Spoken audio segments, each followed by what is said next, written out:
오늘 주시는 하나님의 말씀 출애굽기 13장 17절로 우리 22절 마지막 절까지 보겠습니다.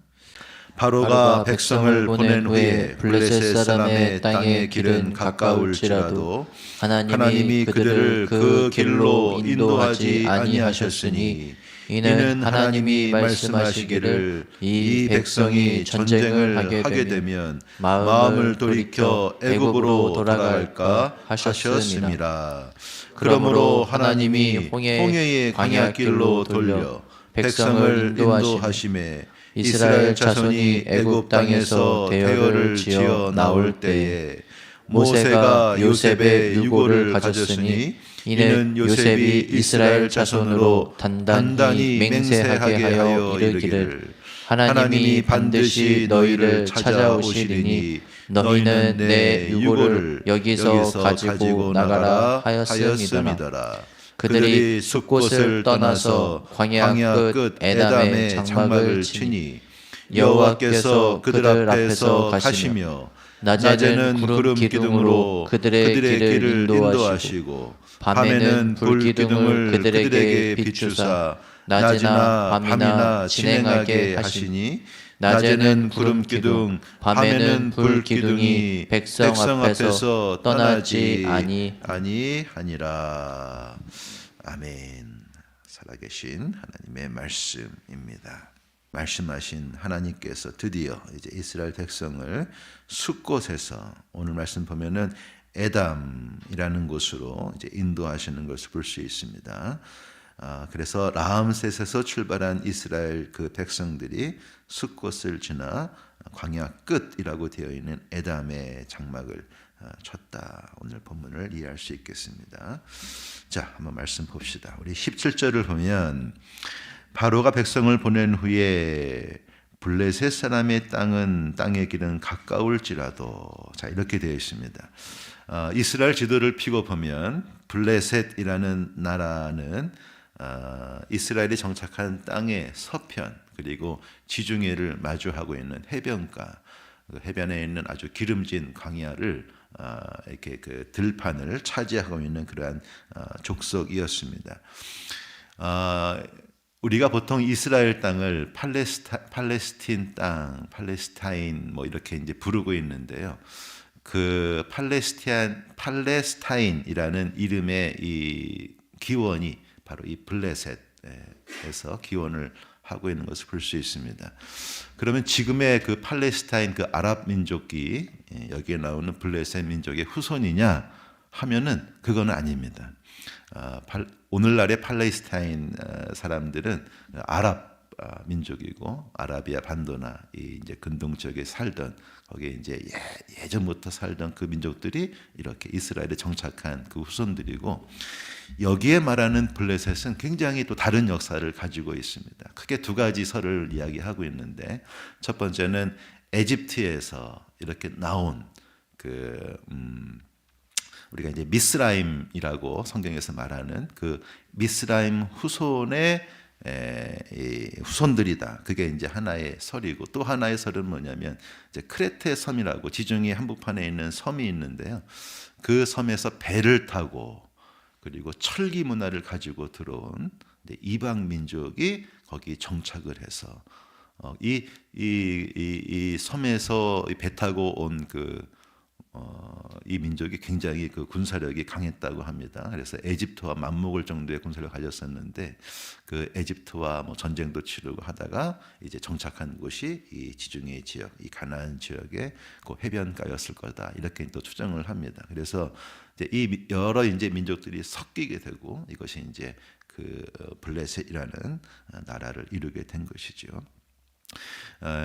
블레셋은 성경을 읽다 보면 계속 나옵니다. 그래서 이스라엘 사람들이 출애굽한 요때부터 해서 가나안에 정착하는 과정, 또 정착한 이후에 또 사사 시대 그리고 왕정 시대까지 계속해서 이 블레셋은 아주 그냥 그 아픔을 주는 가시처럼 말이에요. 이스라엘을 계속 찌르는 민족이 되죠. 보통 우리가 이제 하나의 민족으로 이해하지만 사실 오늘날 이제 발굴 작업을 거쳐서 그 발견되는 그 유물들을 보면은 크게 5개의 도시 국가로 형성되어 있다. 그러니까 5개의 서로 다른 도시 국가가 하나의 연합체를 이룬 그러한 이제 그 나라였다는 것을 알 수가 있습니다. 그래서 오늘날에 이제 그 아랍 그 팔레스타인 살고 있는 그 이스라엘 땅에 살고 있는 곳이 크게 2군데인데요.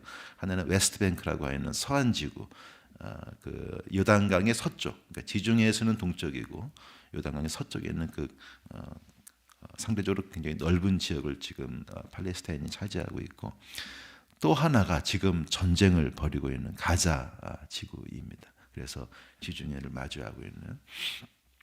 저는 그쪽 가보지는 못했지만 그 가보신 분들이 다 하는 얘기가 지금 너무 이게 이제 살아있는 감옥처럼 이렇게 만들어놨다 하더라고요. 그래서 아주 높은 장벽을 쌓아서 이 팔레스타인 사람들이 뭐 바다로 빠질 수도 없고 이스라엘로 나올 수도 없고 그 안에서 이제 참 고통의 시간을 보낸다 하는데, 가자 지옥이죠. 그래서 이 가자라는 이름이 바로 이때부터 이제 유래가 된 겁니다. 가자. 그래서 이 가자라는 도시 국가가 있었고, 또 하나는 이제 아스클론, 에시클론이라고 하는 도시 국가가 있었고, 그다음에 아스돗, 가드, 그다음에 에그론 혹은 에크론이라고 부르는 이 5개의 도시 국가가 연합체를 이룬 굉장히 강력한, 그 당시에 그 이스라엘 사람들은 이제 출애굽을 했을 때 아직 철기 문화를 접하지 못했을 거다. 그래서 이 철기 문화는 다윗 시대에 와서야 이제 이스라엘에 들어오게 되는데, 이미 이 블레셋의 5 도시 국가는 철기 문화를 가지고 있는, 그래서 철로 만든 무기와 뭐 무시무시한 군사력을 가지고 있었다라고 합니다. 자, 오늘 말씀 보면 그 땅으로 지나가는 게 가장 빠른 길이죠. 그죠? 에집트에서 나와서 지금 지도를 바로 알 수 있죠. 바로 그 해변길을 따라서 올라가면 젊은 장정이 열심히 걸으면 4일, 5일 정도 걸리고, 신명기 말씀 보면은 10하루길이다 이런 표현이 있는데요. 장정만 60만인데 거기에 뭐 유아 또 어르신들 또 뭐 이렇게 좀 아프신 분들, 그러니까 빨리 걷지 못할 것 아닙니까? 그러니까 보조를 맞추다 보면은 그래도 10하루면은 갈 수 있는 그러한 길이 바로 이 해변길이라는 거죠. 하지만 그러한 강력한 도시국가 또 철기 무기를 가지고 있는 블레셋 사람들을 만났을 때 반드시 전쟁을 치러야 될 터인데, 이 이스라엘 사람들은 430년 동안 종살이를 하였고 무려 4대, 5대가 치는 그 긴 세월 동안 종으로 태어나 종살이 하다가 종으로 죽은, 그러니까 뭐 전쟁이라는 것은 한 번도 경험하지 못한, 시키는 것만 하는 이 피동적인 사람들, 스스로 능동적으로 뭔가를 해본 적이 없는 그러한 민족이 전쟁을 어떻게 치릅니까? 제가 월드비전에 있을 때 많은 이 가난하고 소외되고 어려운 분들을 이렇게 만나고 그분들을 돕는 사업들을 이렇게 지켜보면서 깨달은 게 있어요. 야, 가난한 사람들, 그리고 이 도움 받는 것에 익숙한 사람들을 돕는 것은 저들에게 먹을 것만 줘서는 절대로 이분들은 일어날 수 없다. 이것은 정말 그 밑빠진 독에 물 붓는. 그래서 이분들이 정말 일어날 수 있는 것은 그들의 마음이 움직여야 된다는 걸 제가 깨달았어요. 그래서 성경 말씀을 녹여서 신앙 프로그램을 만들고 자립 워크샵, 그리고 자아 정체성 워크샵, 당신 하나님의 성상으로 지음받은 존귀한 존재입니다. 이 얘기를 계속 하는 거. 그랬을 때 그 안에서 변화가 있고 그 안에서 자기의 정체성을 찾을 때, 나도 존귀한 자고 나도 할 수 있고 나도 꿈을 꿀 수 있고, 이러한 생각이 자기 자신에서 싹 틀 때에 그때 밖에서 도움을 줄 때 이분들이 일어나더라고요. 그러니까 우리가 오늘 이 이스라엘 사람들을 생각할 때 그걸 생각해야 됩니다. 이분들에게는 이 이스라엘 민족에는 전혀 꿈이 없던 사람들이고, 완전히 자기의 정체성에 대해서 정체성을 상실한 사람들이고, 스스로 뭔가를 해본 적이 한 번도 없는 굉장히 피동적이고 수동적인 민족이라는 겁니다. 하나님 그것을 아시는 것이죠. 그래서 출애굽하자마자 그 무시무시한 군대를 마주했을 때 이 사람, 이 이스라엘 사람들, 이게 다 하나님의 사랑인 줄로 믿습니다. 그 엄청난 전쟁의 현장 앞에서 바로 그냥 무너지고 에집트로 다시 돌아갈 것을 우려하신 거죠. 그러니까 하나님께서 지금 우려하고 있는 것은 다른 게 아닙니다. 에집트로 돌아갈까 염려하시는 겁니다. 에집트는 종살이입니다. 에집트는 노예 생활입니다. 하나님은 이스라엘 민족이 그 종살이를 하게 하기 위해 이 땅에 심으신 분이 심으신 민족이 절대로 아닙니다. 이스라엘 민족은 하나님의 복의 근원이 되어 열방을 복받게 하기 위해서 하나님이 택하신 민족이라는 거죠. 하나님 반드시 그것을 이루실 것이고 그 이루기 위한 많은 과정 속에 이제 출애굽을 시키는 이 중요한 순간에 하나님의 꿈을 이루시기 위해서 우회시키는 것을 볼 수가 있습니다. 여러분, 하나님께서 우리를 인도하실 때 모든 사람에게 똑같이 역사하지 않으세요.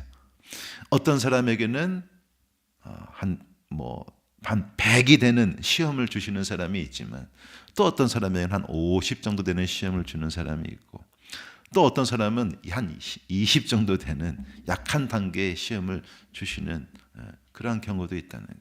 왜 그럴까요? 하나님이 우리를 아시기 때문에 우리가 저 아무개 집사님, 저 아무개 권사는 이 정도는 견딜 수 있겠구나. 근데 저분은 이제 믿은 지 얼마 안 되는데 이 시험을 줬다가는 안 되겠다. 하나님이 생각하시는 거죠. 근데 그것이 하나님의 사랑의 표현인 줄로 믿습니다. 그리고 우려하신 것은 똑같아요.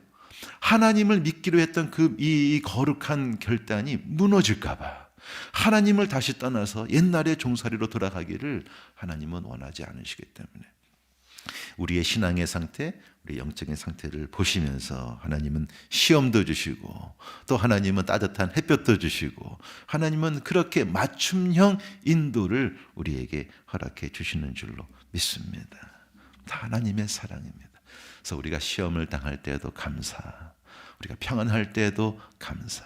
하나님은 우리를 누구보다도 잘 아시고 우리를 마침내 하나님의 위대한 당당한 군사로, 자녀로, 일꾼으로 세워주시는 것을 믿으시기를 바랍니다.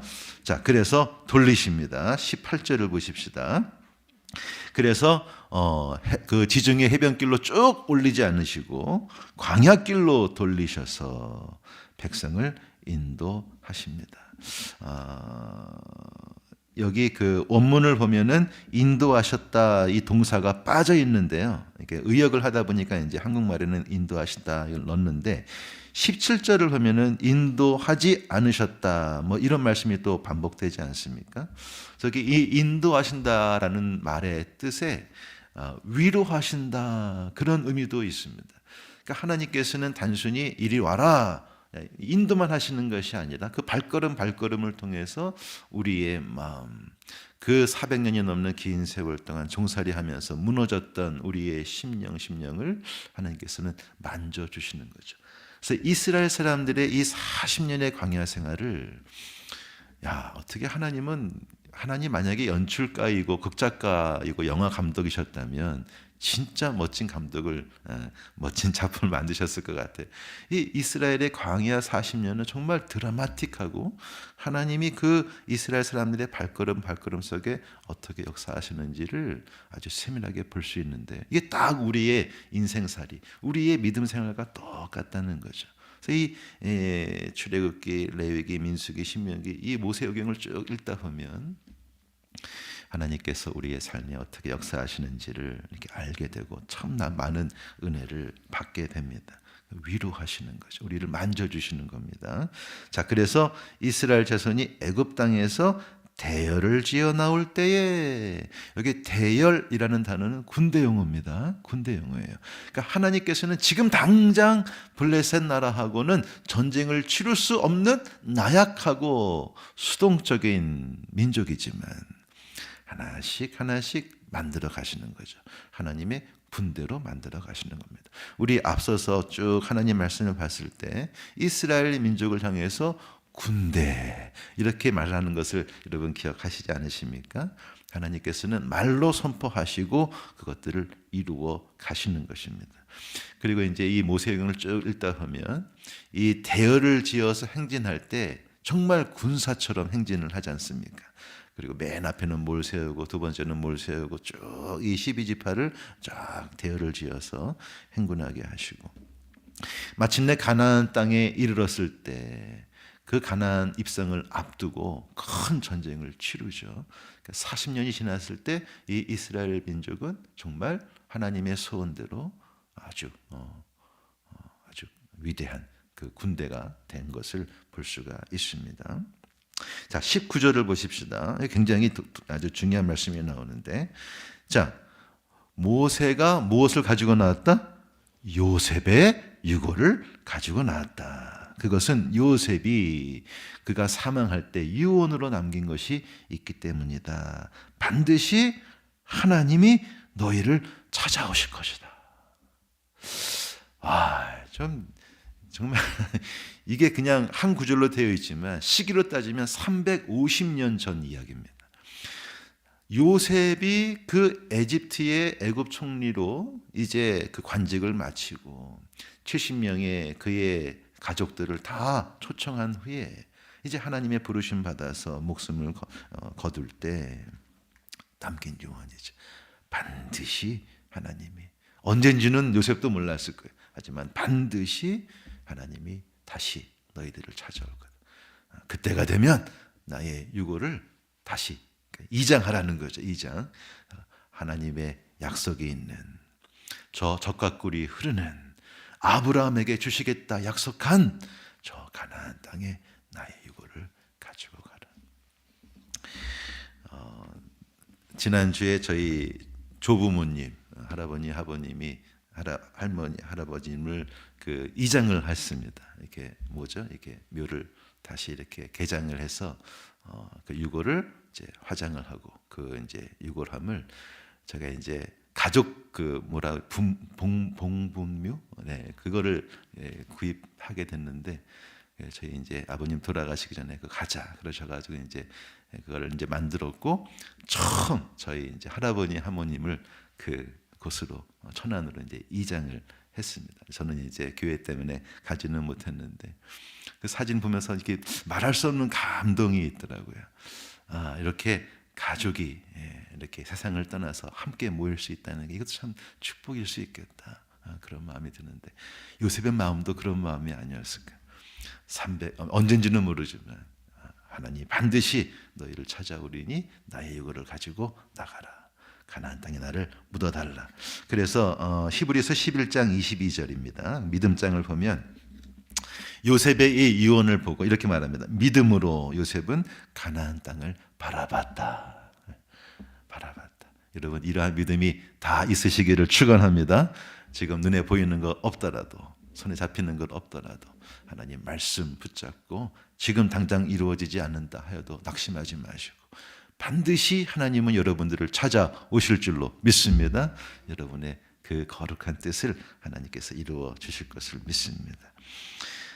여호수아서 24장 32절에 이제 그 40년의 광야 생활을 다 마치고 가나안 땅에 입성한 이스라엘 사람들은 이 요셉의 해고를 가나안 땅 중에 이 세켐이라고 하는 그거 굉장히 거룩한 성지죠. 이 세켐 땅에 묻는 것을 볼 수가 있습니다. 자, 그리고 우리 20절 이하에 드디어 이제 구름 기둥, 불 기둥 얘기가 나옵니다. 라암셋을 떠나 숫곳에 장막을 쳤던 이스라엘 사람들 에담에 도착했을 때 어떤 일이 벌어졌는가? 21절에 여호와께서 그들 앞에서 가시며 낮에는 구름 기둥으로 밤에는 불 기둥으로 그들에게 비춰주시고 그들을 가려주시고 낮이나 밤이나 그렇게 인도하셨다. 22절 낮에는 구름 기둥 밤에는 불 기둥이 백성 앞에서 떠났다 떠나지 아니하였다 떠나지 아니한 줄로 믿습니다. 얼마 동안? 40년 동안. 네. 그래서 마지막 구름 기둥이 언급된 그 구절이 신명기 31장입니다. 신명기 31장 14절 15절에 이렇게 되어 있습니다. 여호와께서 모세에게 이때는 지금 이제 모세가 이제 너는 가나안 땅에 못 들어간다. 너는 여기까지다. 그래서 여호수아에게 모든 직무를 다 인계를 하고 하나님이 마지막으로 모세에게 주시는 말씀인데요. 여호와께서 모세에게 이르시되 네가 죽을 기한이 가까웠으니 여호수아를 불러서 함께 회막으로 나오라. 내가 그에게 명령을 내리리라. 모세와 여호수아가 나아가서 회막에 서니 여호와께서 구름 기둥 가운데에서 장막에 나타나시고 구름 기둥은 장막 문 위에 머물러 있더라. 그래서 모세와 여호수아를 이제 그 1대 2대 그 리더를 다 부르시고 이제 인수인계한 것을 확인하시는 요 마지막 요 순간에 구름 기둥이 마지막으로 언급이 되고 그 이후로는 안 나옵니다. 그래서 40년 광야길 가운데 하나님께서 구름 기둥으로 불 기둥으로 그들을 떠나지 아니하시고 그들과 함께 하시고 그들의 그 미지의 땅으로 가는 그 이 발걸음을 인도하신 줄로 믿습니다. 자, 이 구름 기둥과 불 기둥이 어떠한 신앙적인 어떤 의미와 가르침을 가지고 있는가? 크게 세 가지 오늘 이 시간 생각하시면 좋겠습니다. 첫 번째는 하나님의 임재입니다. 구름 기둥과 불 기둥은 누가 뭐래도 하나님의 임재를 나타냅니다. 자, 오늘 말씀에도 여호와께서 어떻게 하셨다? 그들 앞에 가셨다. 이 하나님께서 그들 앞에 가실 때 그것이 어떻게 나타났는가? 낮에는 구름 기둥으로, 밤에는 불 기둥으로 나타난 줄로 믿습니다. 이것은 하나님의 임재입니다.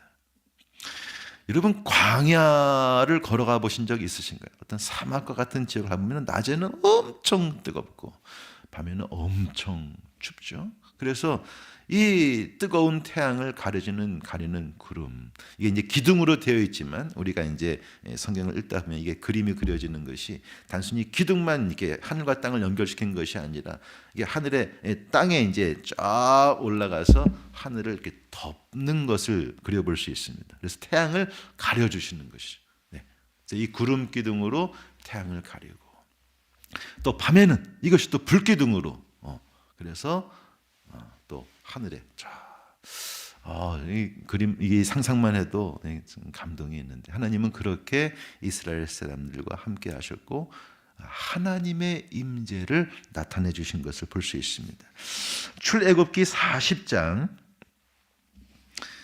한번 우리 성경 한번 볼까요? 40장 34절을 한번 보십시오.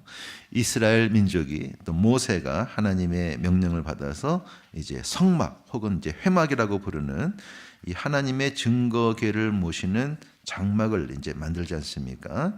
그것을 다 완성한 후에 이제 봉헌식을 하는데 봉헌식을 마치고 나서 어떤 일이 벌어졌는가? 34절, 35절 같이 한번 읽어보겠습니다. 시작. 구름이 회막에 덮이고 여호와의 영광이 성막에 충만하매 모세가 회막에 들어갈 수 없었으니 이는 구름이 회막 위에 덮이고 여호와의 영광이 성막에 충만함이었으며. 그래서 구름 기둥, 불 기둥은 하나님의 임재를 상징하는 것을 볼 수가 있습니다. 사랑하는 여러분, 여러분의 삶 속에서도 하나님께서 구름 기둥으로, 불 기둥으로 앞서 행하시고 하나님의 임재를 나타내 주심을 믿으시기를 바랍니다. 하나님은 한 번도 한순간도 저와 여러분들을 떠나지 아니하십니다. 문제는 우리가 떠나는 거죠. 우리가 하나님을 잊어버리고 내 마음과 내 뜻대로 그게 문제죠. 하나님은 절대로 여러분들을 떠나지 아니하십니다. 자, 두 번째, 하나님의 보호하심입니다. 우리 그 출애굽기 13장 다음에 14장을 보면 바로 군대가 나중에 다시 잡으러 쫓아오죠. 이 바로 군대가 쫓아왔을 때 앞에는 홍해바다고 뒤에는 애굽 군대고 이 사면초가 정말 도간에 든 쥐가 되었을 때 하나님이 그들을 어떻게 도우시는가. 14장 19절 20절을 한번 보십시다. 19절 20절 같이 한번 읽어보겠습니다. 시작.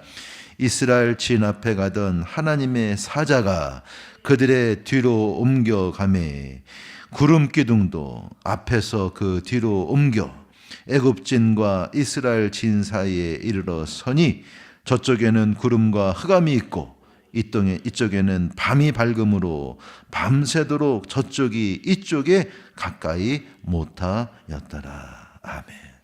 그래서 이 구름 기둥이 하나님의 임재만 의미하는 것이 아니라 이 위기의 순간에 이스라엘 민족을 보호하시는 하나님의 보호하심을 또 우리가 생각하게 됩니다. 자, 마지막 세 번째, 하나님의 인도하심인데요. 아까 우리 읽었던 출애굽기 40장으로 다시 한번 가봅시다.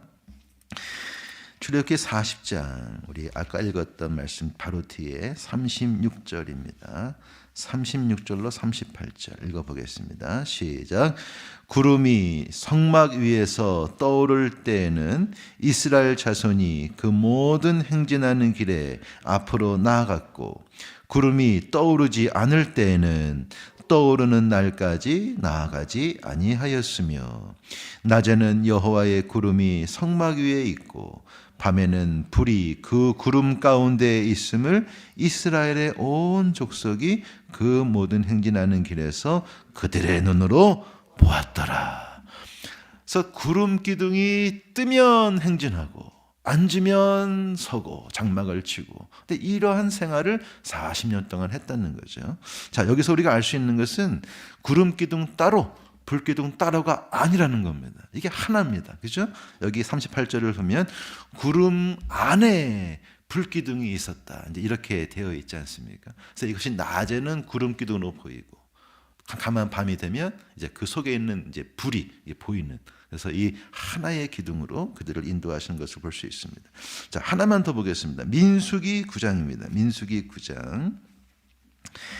민수기 9장. 자, 출애굽기의 이 성막을 완성한 후에 레위기를 통해서 많은 율법을 하나님이 허락하시고 또 민수기 초반절에 이제 하나님의 군대로 이 군사를 이제 셈하시고 또 어떻게 행진할지를 가르쳐 주시고 이제 여전히 시내산에 머물러 있는 거죠. 거의 1년 동안 시내산에서 머물러 율법을 받습니다. 그리고 이제 2년째 됐을 때 두 번째 유월절을 지킵니다. 9장 앞절에서. 그리고 이제 10장에 나팔을 불면서 행진을 하는데요. 바로 그 직전에 이 하나님의 이 구름 기둥이 어떻게 하는가 볼 수가 있습니다. 네, 다 읽고 싶은데요. 민수기 9장 15절로 우리 끝절 23절까지 한번 읽어보겠습니다. 시작. 성막을 세운 날에 구름이 성막 곧 증거의 성막을 덮었고 저녁이 되면 성막 위에 불 모양 같은 것이 나타나서 아침까지 이르렀으되 항상 그러하여 낮에는 구름이 그것을 덮었고 밤이면 불 모양이 있었는데 구름이 성막에서 떠오르는 때에는 이스라엘 자손이 곧 행진하였고 구름이 머무는 곳에 이스라엘 자손이 진을 쳤으니 이스라엘 자손이 여호와의 명령을 따라 행진하였고 여호와의 명령을 따라 진을 쳤으며 구름이 성막 위에 머무는 동안에는 그들이 진영에 머물렀고 구름이 성막 위에 머무는 날이 오랠 때에는 이스라엘 자손이 여호와의 명령을 지켜 행진하지 아니하였으며 혹시 구름이 성막 위에 머무는 날이 적을 때에도 그들이 다만 여호와의 명령을 따라 진영에 머물고 여호와의 명령을 따라 행진하였으며 혹시 구름이 저녁부터 아침까지 있다가 아침에 그 구름이 떠오를 때에는 그들이 행진하였고 구름이 밤낮 있다가 떠오르면 곧 행진하였으며 이틀이든지 한 달이든지 1년이든지 구름이 성막 위에 머물러 있을 동안에는 이스라엘 자손이 진영에 머물고 행진하지 아니하다가 떠오르면 행진하였으니 곧 그들이 여호와의 명령을 따라 진을 치며 여호와의 명령을 따라 행진하고 또 모세를 통하여 이르신 여호와의 명령을 따라 여호와의 직임을 지켰더라. 아멘. 아주 자세히 이 구름 기둥과 불 기둥으로 인도하신 모습이 잘 그려져 있습니다. 자, 단순히 구름 기둥, 불 기둥은 하루 머물고 그 다음 날 출발하는 것이 아닙니다. 예측 불가입니다. 여기 보면은 그것이 하루이든지 한 달이든지 1년이든지 그것이 한 자리에 머무를 수도 있었다라는 것이죠. 자, 그런데 또 그것이 언제 뜰지 모르기 때문에 항상 이스라엘 백성은 그 구름 기둥과 불 기둥을 지켜봐야 되지 않았겠습니까? 하나님의 인도하심이라는 것이 참 은혜롭고 참 감사하게 들리실지도 모르겠지만 이 말씀을 곰곰이 생각하면 이게 쉽지 않다는 거예요. 하나님은 하나님의 뜻대로 우리를 인도하시는데 문제는 우리가 그 인도하심을 놓칠 순간이 너무나 많을 수 있다는 것입니다. 그래서 사랑하는 여러분, 하나님이 우리를 인도하시는 것이 너무나 감사한데 이 하나님의 인도하심을 순간적으로 놓칠 수 있는 것이 우리의 연약한 인생이라는 것을 반드시 기억하시기 바랍니다. 그래서 매 순간 하나님께 집중하십시오. 예수 그리스도에게 우리의 시선을 그냥 못 박으십시오. 하나님의 말씀으로 우리의 발걸음을 비춰주시기를 위해서 순간순간 매 순간 하나님의 말씀을 의지하시기 바랍니다. 그리고 우리 안에 계셔서 우리를 성전 삼으시고 우리의 길을 인도하시는 또 다른 보혜사 성령님의 음성에 민감하게 귀를 기울이시고 그 하나님의 음성을 분별하시고 주께서 이제 가자, 이제 일어나라, 지금 잠깐 여기 머물자, 그 음성을 잘 분별하시는 믿음의 사람들 되시기를 축원합니다. 하나님은 지금도 구름 기둥 불 기둥으로 우리와 함께 하십니다. 주님의 성령의 주의 살아계신 말씀에 항상 귀 기울이시고 민감하게 반응하셔서 광야 같은 이 인생길 속에 실패하지 않고 반드시 가나안 땅에 입성하시는 하나님의 군사 되시기를 주의 이름으로 축원드립니다.